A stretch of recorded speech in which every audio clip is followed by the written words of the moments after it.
Don't do that.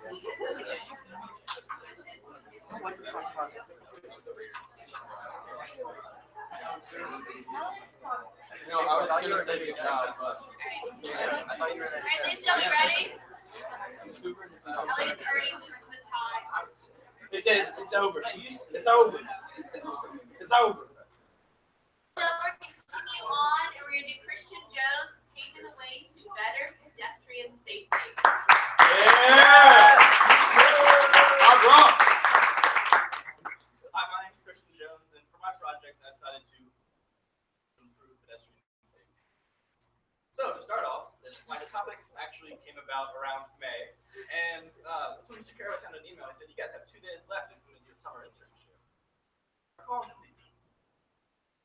Called first place, went straight to voicemail, never got a response. Called the second place, I got the receptionist answered, and then they sent me to someone else, and I got voicemail, never got heard back from them again. And then the third time, I called, the receptionist answered, human resources, who forwarded me to someone else, which told me to email them. And their email went to the president of the company, that email to someone else, long chain of forwarding emails. I felt kind of special because I went through all these people. And then in contact with my mentor. And my mentor, his name is Matt Fields, and he works at this lovely place right here, which is Rinker Design Associates. Actually, the project plans for center, which they designed, which I thought was pretty cool. During the summer, in July, it's a little hot, and as I was trying to find my way through this center times, because I was not able to read the signs that they had posted, he gave me an address, which was 912 something street, 21, so that didn't help at all either. And then once I finally got there, after many dirty looks from this complex, I found a parking spot, which I'm pretty sure I stole from someone else. I met my mentor, and he's actually a pretty cool guy. Mr. Beals, he in the life of a civil engineer. It was actually very interesting. They just do mainly highway engineering. So, just the basics of what they do in this type of building, what is necessary to actually design a road. It's not just it's going to be this wide, it's going to be this long, and I'm going to slap it down on the ground. It doesn't work like that.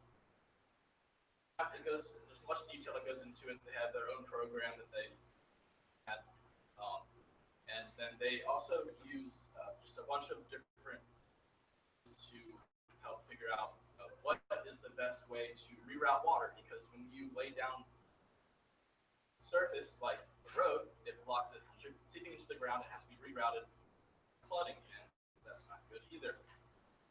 There's just a bunch of different things that go into it. I worked with him in a full work day, so 9 hours. That was summer. It's like actually going to a job. I'm not ready for that yet. And then we just had to go to Red Lobster for lunch. That was pretty good. And then we just decided to go because they were staying late. I don't want to stay late. The next day I came back, and I worked with Matt. I worked with some of other co-workers. So much more about civil engineering than I could ever hope to imagine. I learned that I'm not going to be a civil engineer in the future because it's very fun. I went to a few project sites, and actually they gave me the plans for the project sites. I don't know if they were supposed to, but so they gave it to me, and I have those now. And as our last visit, we actually came here to the high school in which they just did a remodeling of the sidewalks. Environments, they had to put in ramps for disabled people. They could easily access the sidewalks, and I actually used that project plan to help me design something similar to that. Which did not work well, but I'll talk about that later. Fortunately, as I was researching more about how to increase pedestrian safety, which one of the best methods that civil engineers use to increase pedestrian safety, I discovered that there are approximately 150 150,000 people in the United States each year that are due to car accidents. So those are people who are walking along the roads, riding the bikes, who are not in the vehicle themselves. And that is actually approximately of Culpeper, Madison, Greene, Orange, and Louisa combined. That's just fun fact, but it's terrible fact actually.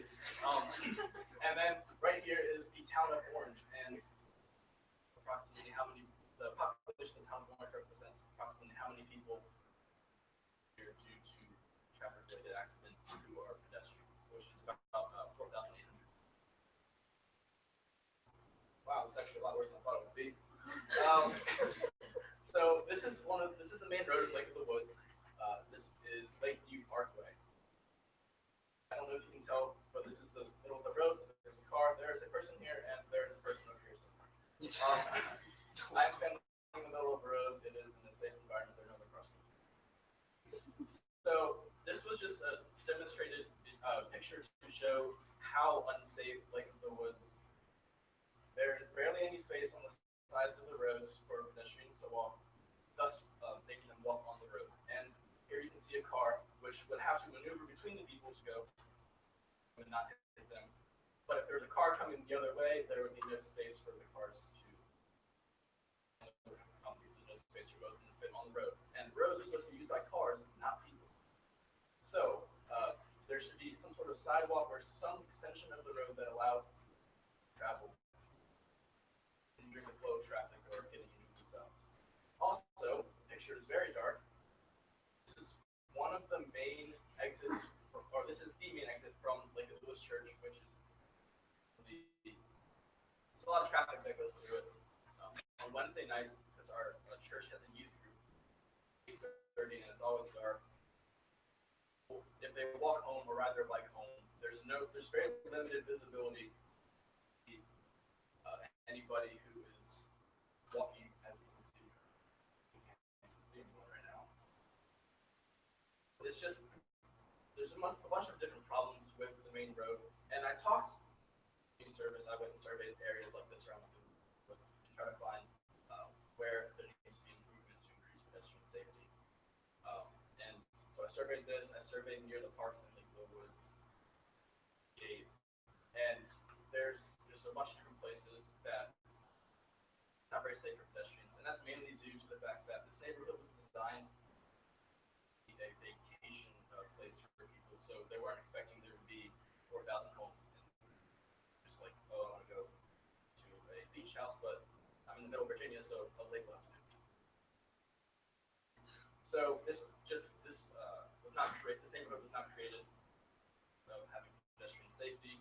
So I went in as part of my legacy. I went to talk to at Lake of the Woods to try to see if there's any way that we can improve the pedestrian safety in this neighborhood. Him a few weeks ago, and also another man whose name is John Bell. He is pedestrian safety, and so I talked to him about all my plans, and he was planning to introduce it to the association board. However, the day that he was supposed to go to a meeting, a tree fell in his house, and I was to attend that meeting. So currently, my legacy is because of him, and he will not be attending another meeting until April. So I should hear back.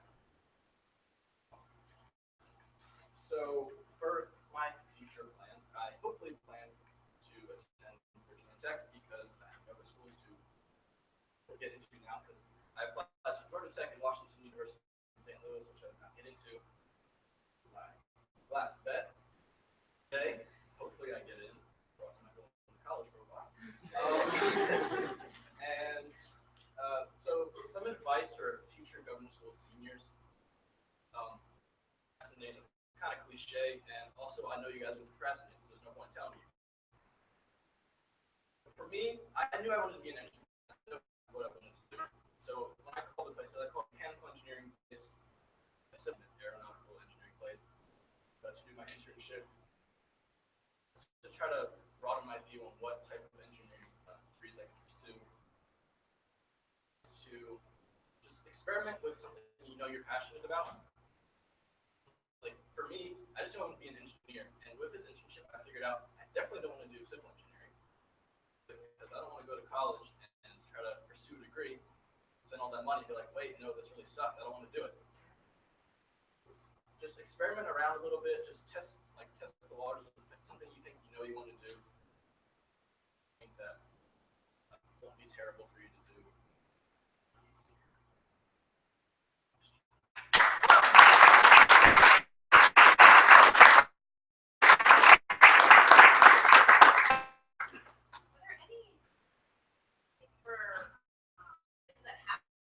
Like I know part of my road, and then it just same road, all of a sudden no sidewalks at all. So you have to walk on the street. Is there like a law or a mandate that have to have sidewalks and some? The speed that you try to have a speed limit. Of course, you live that way. So at 25, that one car you can base it on. The speed limit is traffic is in that area. So if there's somewhere like cars traveling through, they're not going to put a sidewalk unless there are down that road and it's dangerous for pedestrians. Little strip that's on the road that you drive over that talk about like they set up that little machine. No, they set up that little machine and they have like that little count how many cars go up and down it.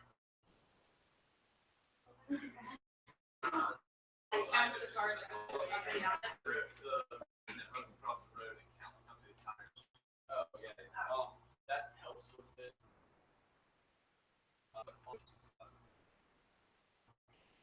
They also use that to help you road or road. You really have to do research to figure out how to walk or not in the vehicle.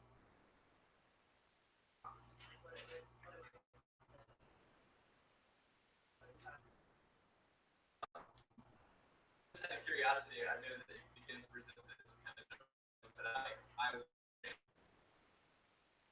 what created the passion by trying to prevent pedestrian safety. And what was that like? Engineering thing.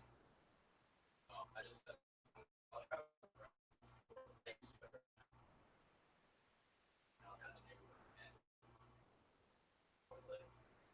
you watch out for the car.